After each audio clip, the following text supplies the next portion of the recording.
જે મને બધાને એક આરે રસ જોતો હોય, એક આરે રસ મળતો હોય, એક આરે રસ મળતો નથી અને એક જ રસ મળે છે તો એને થાકી જાય. તમને એક જ ધારું કોઈ પણ વસ્તુ કારેલાનું શાક જ ખવડાવવામાં આવે તો આજે કારેલા, બપોરે કારેલા, સાંજે કારેલા, કાલે પણ કારેલા અને અઠવાડિયા સુધી કારેલા, તો તમે થાકી જવાના છો ને, કંટાળો આવી જવાનો છે કે ભાઈ આ એક જ ધારું કેમ ખાવું?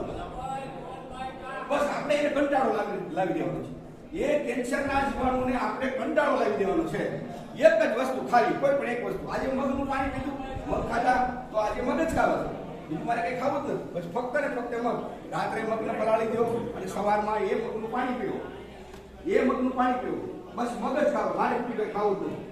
મારે ખીચડી જ ખાવી છે. ખીચડી તો એ ખીચડીની બનાવતી વખતે માટીના વાસણમાં ખીચડી બનાવો. એની ખીચડી બનાવ્યા પછી અંદર શું નાખવું એ તમને પદ્ધતિ સમજાવીશું. કે જેવી કે અંદર સૂંઠ નાખવાના છે, કાળા મરી નાખવાના છે, લીંબી પીપર નાખવાની છે અને દાણા નાખવાના છે. માટીના વાસણમાં ખીચડી બનાવી અધવશ્ય પાકે ત્યારે એને લસણથી વગાડી અને પછી આ વસ્તુ નાખી અને 3 મહિના જો સેવન કરવામાં આવે તો ત્રીજા સ્ટેજનું કેન્સર હોય તો વગર કોઈ પણ દવા વિના મટી જાય. એવો હું દાવા સાથે વાત કરું. કોઈ બીજી ટ્રીટમેન્ટ નહીં, ફક્ત ને ફક્ત આ ખીચડીનો ઉપયોગ કરવામાં આવે તો. પણ શરીરનું બંધારણ વાત, પિત્ત અને કફથી થયેલું છે. તો કફથી, વાતથી અને પિત્તથી. વાતના એટલે કે 80 પ્રકારના રોગો છે, વાયુના 80 પ્રકારના રોગો છે, પિત્તના રોગો છે તો એ 40 પ્રકારના રોગો છે અને કફના રોગો છે તો એ 20 પ્રકારના રોગો છે. ક્યાં દોષથી કેન્સર થવામાં આવ્યું છે, એ નાડી પરીક્ષણ કર્યું અને બતાવ્યું છે. એમને હું ફરીથી સમજાવ્યું કે તમારે આ ખાવું, આ ન ખાવું, બરાબર? એવી પરિસ્થિતિમાં રહેવાથી કેન્સર જડમાંથી નાબૂદ થઈ જશે અને જેમને છે એને પણ મટશે. હવે પછી ન થાય એટલા માટે બધાને સમજાવવામાં આવશે. ધ્યાન કરવું, યોગ કરવું, આ શરીર કુદરતે આપ્યું છે તો સવારમાં થોડું આવું કંઈ કરીએ, વહેલા ઉઠી જઈએ, બરાબર? વહેલા ઉઠીને ધ્યાન પ્રાણાયામ કરીએ.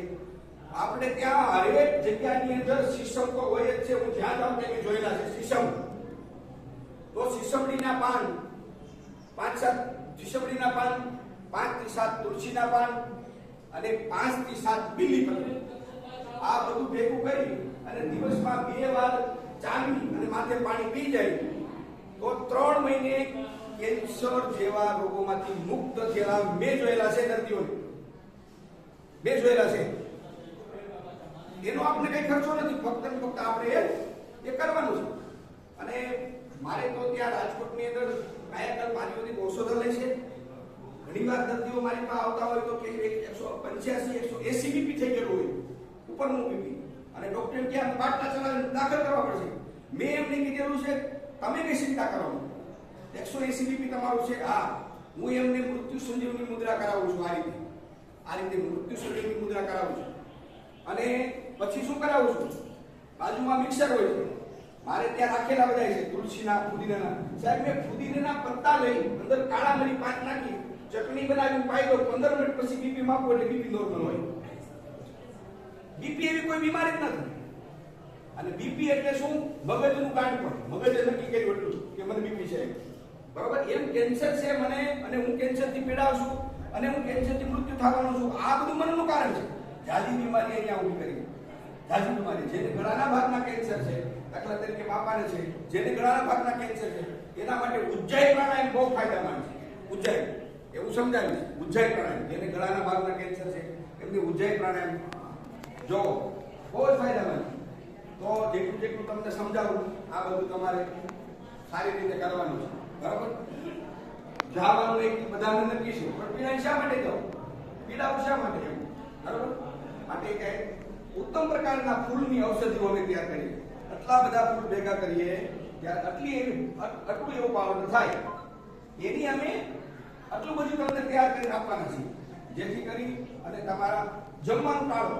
કેવું ટાળો? આજથી નક્કી કરી લો 20 દિવસ સુધી અનાજ નથી ખાવું. અને તમારે ખાવામાં બંધ કરવામાં આવે છે. તમારું ટોક્સિન વધારાનો જે કચરો છે એને બધું બહાર કાઢો. કોઈ કીમો લીધા હોય, કઈ દવા ખાધી હોય તો એ એક ઝેરી કચરો છે, એ ઝેરી કચરાને 20 દિવસ બહાર કાઢો. જેમ બને મને બહાર કાઢો. તો આજે આપણે જમવાનું આજથી ત્યાગ કરવાનું છે. હું સમજાવું છું શું ખાવું છે, શું નહીં, શું કરવું છે. ઘઉંના જુવારાનો રસ આપણે ચાલુ કરી દેવાનો છે, બરાબર? તુલસી પત્તા છે, ફુદીનો છે અને ખાસ કરી બીલીપત્ર છે અને સીસમના પત્તા છે. આ તમે હાલી જાઓ, ખાઈ આવો, જ્યાં હોય ત્યાં જાઓ, અથવા નર્સરીમાંથી એક ઝાડવું લઈ આવો, ઘેરે વાવી દો. બરાબર? આજે એક કુંડું કરો, કાલે બીજું કુંડું કરો, ત્રીજું કરો, એવા 10-7 દિવસ 7 જુવારાના કુંડા કરો અને એમના મિક્સમાં એનો રસ પીવો. બરાબર? અને કોઈ પણ એક જ રસ આપવાનો છે, એ છે ખીચડી. ખીચડી સિવાય કાંઈ ખાવાનું નથી. સવારમાં તમને ભૂખ લાગે તો રાત્રે મગને પલાળી દો, મગને પલાળ્યા પછી એનું પાણી એ સવારમાં પીવો. બરાબર? અને ખવાય એમ હોય તો બાફેલા મગને જ્યુસ કરી અને લઈ લો. બરાબર? બીજું, ગળાના ભાગમાં જેને કેન્સર છે, કડવો લીમડો 5 લોટા પાણી લઈ અને કડવો લીમડો અંદર નાખી એની અંદર 1 ચમચી હળદર નાખી અને એનો ઉકાળો ફૂલ કરવો અને દિવસમાં 8 થી 10 વાર ગરારા કરવા. કેન્સરની ઉપર સફેદ પ્રકારનો સાર થાય છે, સારી આવી જાય. એ જ્યાં સુધી સાફ નહીં થાય ત્યાં સુધી કેન્સર આગળ વધતું જશે. તો ઘણા કેસો મેં એવા જોયેલા છે, મારી પાસે લગભગ એવા 150 વિડીયો છે કે મેં જે એમને શીખવાડેલા છે. બરાબર? તો એ દિવસમાં 8 થી 10 વાર કડવા લીમડાનું પાણીનો ઉકાળો કરી હળદર નાખી અને ગરારા કરવામાં આવે તો 3 મહિને કોઈ પણ દવા વિના કેન્સર મળતા મેં જોયેલા છે. એવા મારી પાસે વિડીયો છે, મને ગમે ત્યારે કહેજો, હું તમને નાખી દઈશ. ફક્ત ને ફક્ત આ કરવાનું. તો આપણે આ કરવાનું છે. અને સીની ખાસ કરી અને ચા બંધ કરી દેવાનું છે. જીવાણુ શેનાથી વધે છે? ગળપણ. જીવાણુ શેનાથી આવે છે? ગળપણ. તો ગળપણ બંધ કરી દો. તો તમે બસ ઓકે. તો તમે ગળપણ બંધ કરી દો. જ્યાં સુધી તમારા શરીરની અંદર ગળપણ સુગર જ્યાં સુધી આવવા મળશે, તમે સીની બંધ કરો, ખાંડ બંધ કરી દો, ચા બંધ કરી દો, ઓટોમેટિક એ જીવાણુ નાશ પામશે. બીજું એક વૈજ્ઞાનિક સંશોધન છે, દેવો આપી દેવો. વૈજ્ઞાનિક સંશોધન છે.